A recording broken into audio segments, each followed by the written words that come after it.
everyone, we are the Group 5 from BSIT 3AB. I am Raphael P, TEJADA, and my group mates are Ashleene Mae Docot and Lyka TINGZON. Today, we are going to explain to you what is OSI Model. OSI stands for Open Systems Interconnection and is a conceptual framework for how applications communicate over a network. There are 7 layers within the model, and the layers depiction is used to help user identify what is happening within a networking system. The OSI model layers are typically described as application, presentation, session, transport, network, data link, and physical. These layers are provided by a mixture of card drivers, operating system, application, and networking hardware that facilitates the transmission of signals over the Ethernet, fiber optics, Wi-Fi, or other wireless protocols. And now, we are going to describe each layer starting from the layer 7 or the very top layer, the application layer. The application layer is used by end-user software such as web browsers and email clients. It provides protocols that allow software to send and receive information and present meaningful data to users. Hypertext Transfer Protocol or HTTP, File Transfer Protocol or FTP, Post Office Protocol or POP, Simple Mail Transfer Protocol or SMTP, and Domain Name System or DNS are the example. Keep in mind that the network layer models are not strictly linear as we travel through an example. The processes of one layer do not finish before the next one begins. Rather, they collaborate. Assume you're on a laptop and using Zoom. You're texting a friend who's on a different network and using Zoom on their phone. Layer 7 protocols like Telnet are used by Zoom as a network-connected application. Zoom will use the File Transfer Protocol (FTP) if you transmit a picture of your pet to a best friend. Data is prepared for the application layer by the presentation layer. It specifies how data should be encoded, encrypted, and compressed between two devices so that it is correctly received on the other end. Any data transmitted by the application layer is prepared for the transmission over the session layer by the presentation layer. Layer 6 presentation layer gets application data from layer 7, compresses it, and converts it to binary. Layer 6 encrypts data when it leaves your network when you send a message. When your friend receives the data, it decrypts it. Let us now move to the 5th layer, the session layer. The session layer establishes communication channels between devices known as sessions. It's in charge of starting sessions, making sure they stay open and functional while data is transmitted, and terminating them after the connection is through. Text and image files are used in the application like Zoom. Layer 5, session layer, controls which data packets belong to which files and where they travel when you download these files. Layer 5 is also responsible for establishing, maintaining, and terminating communication between devices. On the receiving end, the transport layer receives the data transferred in the session layer and divides it into segments. It's in charge of pre-assembling the segments on the receiving end and converting them back into the data that the session layer can use. The transport layer handles flow control, which involves providing data at a pace that matches the receiving device's connection speed, as well as error control, which involves determining whether data was received correctly and, if not, requesting it again.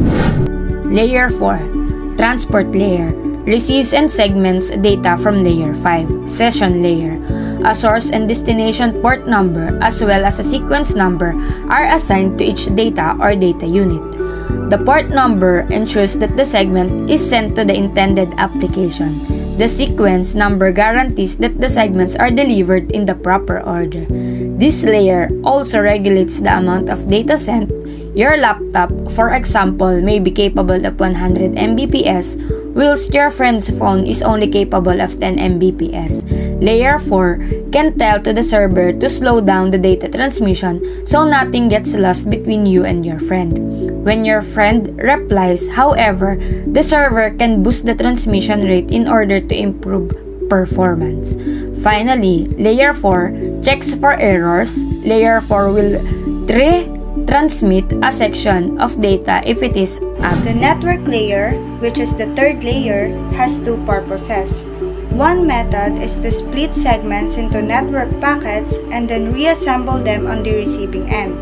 The alternative method is to route packets across a physical network by determining the optimum path. To route packets to a destination node, the network layer utilizes network addresses, usually Internet Protocol addresses. Layer 3, network layer, sends data segments in the form of packets between networks. This layer assigns source and destination IP addresses to the data segments when you send a message to a friend. The source is your IP address and the destination is your friend's. Layer 3 also decides on the optimum data delivery pathways. The data link layer establishes and terminates a connection between two physically connected nodes on a network. It splits packets into frames and transmits them from one point to another. LLC or logical link control identifies network protocols, perform error checking, and synchronizes frames and MAC links devices, and establishes permissions to transmit and receive data using MAC addresses. Packets are received by Layer 2, data link layer, from Layer 3. Layer 2 handles physical addressing while Layer 4 handles logical addressing. It forms a data unit called a frame by adding sender and recipient MAC address to the data packet. Layer 2 allows frames to be sent through local media, example, copper wire, optical fiber, or air. This layer is installed as software on the network interface card of your computer, or we also known as NIC. Layer 2 governs how data is placed and received from media and allows the upper network levels to access it. Lastly, the first layer or the very bottom layer, the physical layer. The physical layer is responsible for the physical cable or wireless connection between network nodes. It defines the connector, the electrical cable or wireless technology connecting the devices, and is responsible for transmission of the raw data, which is simply a series of zeros and ones while taking care of bitrate control. At Layer 1, you will find hardware, things you can physically touch. This layer translates the binary from the preceding levels into signals, which it then sends across local media. Depending on the type of media employed, this can be electrical, light, or radio signals. When your friend receives the signals, they are decapsulated or translated back into binary and then into application data so your friend can see your message. OSI model has advantage and disadvantages too. OSI model has a number of advantages. First, it is a generic model that may be used to guide the development of any network model. Second, it is a multi-level model. Changes to one layer and have little effect to the other levels if the interface between them do not alter dramatically. The OSI model has a number of drawbacks too. First, it is merely a theoretical model that ignores the availability of adequate resources. Second, the OSI model is extremely complicated. The initial implementation was inefficient, slow, and expensive. Now, we're gonna talk about the difference of OSI model and TCP/IP model. OSI has 7 layers, whereas TCP/IP has 4 layers. Next, OSI refers to Open System Interconnection, whereas TCP/IP refers to Transmission Control Protocol. OSI model helps you to standardize router, switch, motherboard, and other hardware, whereas TCP/IP helps you to establish a connection between different types of computers.